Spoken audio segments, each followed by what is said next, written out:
வாங்க டிஎன்பிஎஸ்சி தேர்வுக்கு ரொம்ப முக்கியமான ஒரு இயற்பியல் விதியை பத்தி சிம்பிளா பார்க்கலாம்.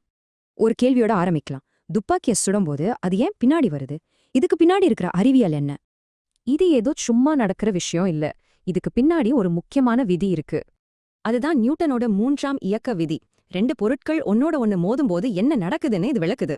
சிம்பிளா சொல்லணும்னா ஒவ்வொரு வினைக்கும் சமமான எதிர்வினை உண்டு. இதுதான் அந்த விதி.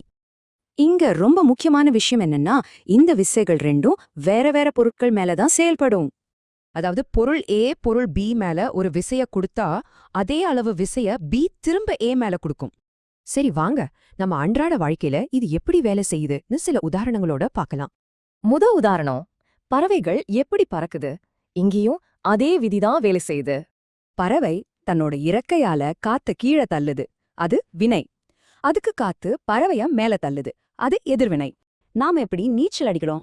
நீச்சல் அடிக்கும்போது கையால தண்ணிய பின்னாடி தள்ளுறோம், அதுக்கு தண்ணி நம்மள முன்னாடி தள்ளுது. சிம்பிள். இப்போ நாம ஆரம்பத்துல கேட்ட அந்த துப்பாக்கி கேள்விக்கு வருவோம். துப்பாக்கி குண்ட முன்னாடி தள்ளுறது வினை, அதுக்கு குண்டு துப்பாக்கிய பின்னாடி தள்ளும், அதான் ரீகாயில். ஞாபகம் வச்சுக்கோங்க, வினைக்கு எதிர்வினையுண்டு. சமமான சக்தி, ஆனா எதிர் திசை. இது ரெண்டு வேற பொருட்கள் மேல நடக்கும். சரி, ஒரு கேள்வி. ஒவ்வொரு வினைக்கும் சமமான எதிர்வினை இருந்தா அப்புறம் எப்படி ஒரு பொருள் நகரவே முடியுது? யோசிச்சு பாருங்க.